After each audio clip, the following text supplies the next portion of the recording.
Kakaiba talaga. Ito po, sinisimulan na po nila. Birthday po ni Kitty. Kumakain po, nagkakamay doon sila. Sarap naman ang kain. Pwede po magkamay. No?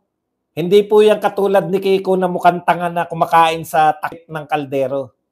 May suggestion sa'yo, Kiko. Yung tabo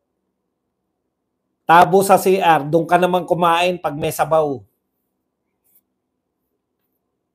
Takip ng kaldero? Talaga may kumakain sa takip ng kaldero?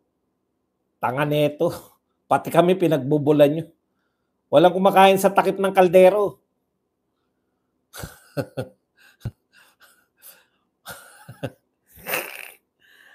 Ano palagay nyo sa mahirap? Walang kakayahang bumili ng tagsi 10 pisong plato. May 10 pisong plato. Tanga nito mga to. Kakain ako, para mukha ako mahirap, kakain ako sa kaldero. Subukan mo kumain sa kaldero, pagalitan ka na nanay mo. Tanga-tanga ka. Ipantatakip yan, diyan ka kakain. Ako, ayoko ng mga peke. Mahirap kami. Etong mga kausap ko, marami dito mahirap. Huwag niyo kaming pinagbubula. Pumunta ka sa bahay na mahirap ngayon, tignan mo kung may pakain sa kaldero. Ang ayoko sa lahat, hinahamak nyo na kami. Mahirap po tayo lahat eh. Pagkainan na ba, sige. Sino sa atin ngayon ang kakain sa takip ng kaldero? O mga anak, yung plato nating tagsa 10 piso, kulang dahil 5 tayo, 4 lang ang binili namin eh. Hindi kami makabili ng isa pang plato na tagsa 10 piso. Kaya yung isa sa atin, kakain sa takip ng kaldero. Nay, paano po natin tatakpan kung may natira? Ay, tsaka na natin problemahin yan. Kasi mga baliw tayo eh. Ginagawa nyong mga, alam nyo, nakakabwisit. Ginagawa nyong mga tanga yung mga tao eh. Wala kaming pang ID kasi mahirap kami. Ganun ba? Pero magsusumbong kami sa ICC. Saan ba yung ICC? Sa Netherlands. The Netherlands, magsusumbong kayo, wala kayong pang ID. Oo. Bakit? Iba kami. Kaya namin kayong lokohin lahat eh. Mamaya nga, kakain kami lahat eh. Lahat kami kakain sa takip ng kaldero. Ilan ba kaldero nyo? Isa lang. Ba't kakain kayo sa takip ng kaldero? Parang tanga lang kami kasi. Binobobo namin yung mga hindi naman bobo. Kaya kain kami sa takip ng kaldero at ang ulam namin suka at asin. Suka at asin? Di ba ang mas masarap, mantika at asin? O kaya toyo? O kaya, meron na ngayon di ba? Kaya nga tayo meron mga instant noodles. Para nang iulam mo. Tanga. Putak, mga bobo. Suka. Ulam suka. Mantika pa pwede. O kaya asin lang, suka. Ganun tapos may sabaw. May sabaw. Maasin yung suka, tanga. Hilig pa naman magdemanda niyan. Okay lang sana kung suka na konti lang eh. Puta, suka na yung umaapaw eh. Parang ginawang sabaw yung suka. Utot mo. Correct. Takip ng kaldero, hypocritical for a politician. Unethical, unprofessional. Tignan yung kumain sa... Eto po, kaya ako nasabi yan, kasi kumakain si Kitty, nagkakamay. Napaka-normal po kahit social eh, di ba? May pagka-social si Kitty kaysa sa mga kapatid niyan mas matanda sa kanya. Sosyalan yung dating ni Kitty. Sabi po ng mga tao, yung tipong gusto mong ipakita na kunwari simple girl ka lang at kumakain nakakamay pero bag mo Prada, drama din talaga ng pamilyang ito. Alam niyo po, pwede ka talagang kumain na nakakamay na social ka pa rin. Yung pagkain po natin na nakakamay, hindi po social, ganito po. Di ba? Ganyan na hindi social na pagkain na nakakamay, ganito. Si Kitty, social. Ganun, no? Wala kayong pakialam kung naka-Prada si Katie. Kaya yan ng nanay niya.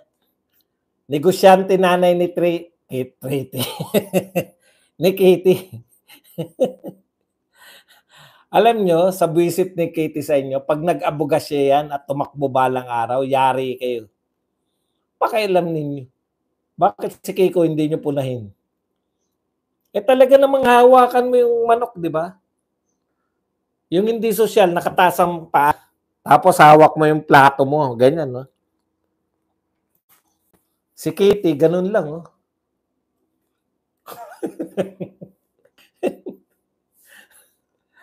Sabi nga nung analyst, kung nag-iisip ka na walang effect yung pagdakip nila kay PRRD sa election, wala kayo sa realidad. Correct. Yung parang gustong palabasin, ang parang gustong palabasin ng mga survey na to, business as usual lang. Hindi po business as usual na. Buwat nung pinakulong nyo si Tatay Digong, malaki po epekto niyan. Ang una na apektuhan niyan, yung mga kandidato ni BBM. Boss, kung may, tignan nyo po, kahit po yung sa may, ang mga kandidato po ni BBM, pa-minus po, pabagsak po yung survey. Sa survey na nila to, pero yung mga kandidato po ni Tatay Digong, paakyat po lahat. Karamihan. Wala raw consequence, sabi ni Auntie Claire, utot niya. Kung may katibayan ka, magpunta ka na Malacanang, din ka magreklamo, ipakulong mo, pinapahaba mo pa, nasa tao yan kung sino gusto. Kung may katibayan ako, saan? Ano ba katibayan pinagsabi mo? Wala akong pakialam sa gusto mo mangyari, Pilipina ka bunyag. Ako po vlogger.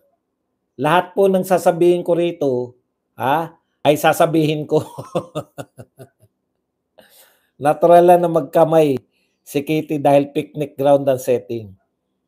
Kadi ang karne, 380 per kilo na. Kilo doon ka na lang sa Phuket, Thailand. Team Duterte, solid dito tayo. Audio please, yan. Boss Buzz, parang AI robot, Auntie Claire, no? Ganun magsalita, sakit sa brain. Matulog ka, Pilipina, kabunyag. Both straight, PDP laban. Duterte, yan po, Duterte tayo. Si Katie, normal lang yan. At same time, hindi siya tumatakbo, kaya din niya kailangan maging tanga. Abangan daw natin yung susunod na kakainin ni Kiko. Naghanap na siya ng takip ng ina. Bakit bawal bumili ng mahal na bag si Katie? Baka nakakalimutan nyo, naging presidente tatay niya. Totoo yung sinabi mo dong, PDP straight 99% Mindanao at Visayas. Kayo dyan sa Luzon, ano? Kami po. Hindi po, panalo rin po sa Luzon. Kaya tambak po yan pag nagkataon.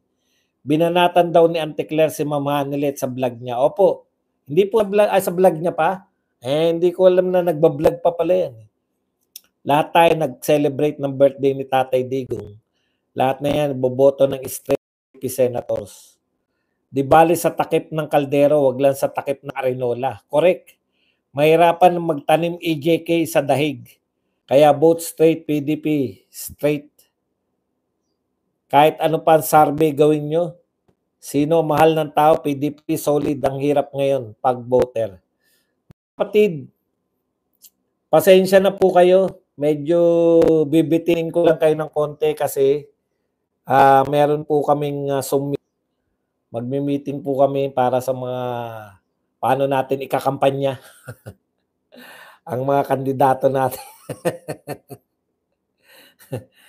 Okay. Palapitin mo ulo ni Auntie Claire kay Arnold M.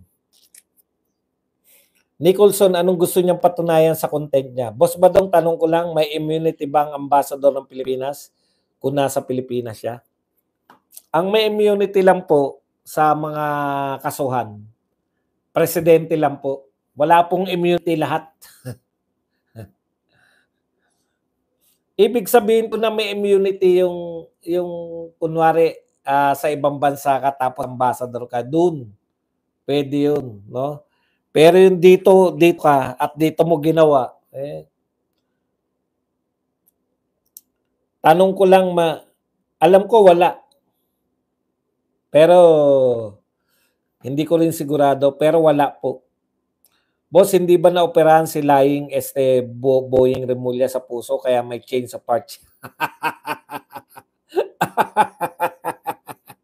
Okay yun may change of heart. May bagong first lady na raw ang Pinas ni buti naman. Hindi naman totoo yan. Paano kung dayain again? Huwag niyo na pong problemahin kung dadayain po, lalaban rin po tayo. 'Di ba? Meron pong mga naka-assign diyan na magbabantay po sa Pandaraya. Pwede kayong mag-volunteer, mag-contact lang kayo kung may alam talaga kayo sa computer. Meron po tayong mga ano riyan, meron pong mga naka-assign pag sa mga anong tawag doon? Sa mga pupunta sa mga lugar, mga nangangampanya. Iba-iba po 'yan eh. Kaya po tayo, ang hinihiling lang po sa inyo ay bumoto po tayo at tsaka mangampanya. Yun lang po. Sa iba naman po yung problema diyan. Iba rin po. Kita nyo hindi naman kayo nagtatanong kung paano na-organize. Halimbawa, sino nag-organize nung sa Paco? Sino kumontak? Pupunta lang kayo doon. Meron ng mga guest, meron ng mga MC. Vote Lambino for Senator. Ang papel po natin mga classmates, bumoto, magkanya-kanya tayong parting gampanan. Correct. Hindi naman po bobo yung ating mga kandidato eh. Meron din po tayong mga campaign manager. Hindi po sila bugok. Alam po natin yan. Diyan po tumutulong sila Attorney Glenn Chong. Di ba? Bubuo po sila na yan. Alam ko ganyan eh. Tapos kami naman, siyempre, dito naman sa social media. Kanya-kanya po yan. Kayo naman po, ang ano nyo lang po, sagot nyo lang po, yung mga kandidato ninyo. Ay, yung mga kandidato, yung mga kamag-anak, kaibigan, kakilala, sa mga FB nyo. Promote po natin. Gusto ko maging volunteer ni Kiko para makapunta sa Phuket. Hindi nyo makalimutan yung Phuket ni Kiko. Sa Kabadong, solid PDP team, watching from KSA.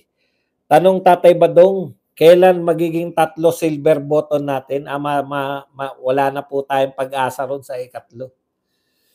Kaya dapat ipanalo natin ang Duterte, ito ang pangalawa. Kasi hindi ko na nga po maasikaso yung isa eh. Alam niyo yun? Very taxing din. Kinakailangan po yan para ka makakuha ng ganyan. Talagang bubuhusan mo ng panahon.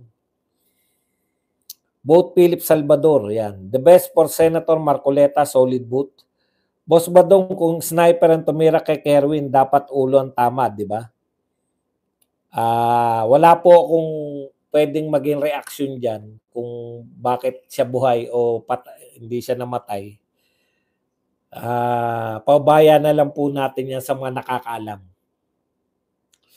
Magagaling ang lineup ni PRRD. Why Nate naman din si Ipe bigyan ng chance at magpapaturo yan sa mga kasama niya sa Senado. Ang pagkakaiba po ni Ipe sa mga kandidato na artista, lalo na ng BBM, best actor po siya eh.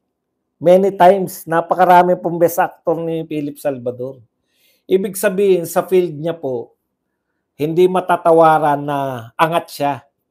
Alam niyo yun? Angat ka sa field mo. Kaya talagang hindi siya katulad nila Lito Lapid, nila Bong Revilla na sikat lang dahil artista, bida-bida. Siya po talaga yung, hindi lang siya bida, angat pa siya dahil mga kinikilala talaga yung galing niya. Sir, dito ako sa La Union, marami ding solid Duterte dito. Kita nyo na, kahit po mga, kumbaga, ang tawag dyan dati, solid North. Marami pa rin Duterte. Vote Bato de la Rosa for Senator. Basta ibasura natin si Tol. PDP straight plus Attorney Vic Congressman Marcoleta and Dr. Mata. Bong Revilla, Panday versus Epe Salvador. Why not yun, Sir Buds? Anong why not yun? Hindi ko po, gusto kong sagutin yung why not yun, Sir Buds? Hindi ko po alam kung ano sasagutin ko. I may earn my respect but not my vote. At the end of the day, protect BBM yan. Marcos is Marcos. Correct. Kaya lang may papel siyang ginampanan kasi naliwanagan po sa atin yung pagiging illegal nung kanilang ginawa. Bakit ko po nasabi yung opinyon ko po na illegal? Eh una, sinabi ng dating Supreme Court Justice. Ikalawa, bakit sila nagtuturoan? Kung legal po yan, proud po sila. Ako nag-order. Vote Attorney Vic Rodriguez. Yes, boss, nagpo-promote ako sa kaibigan ko ngayon. Di ko na sila kaibigan.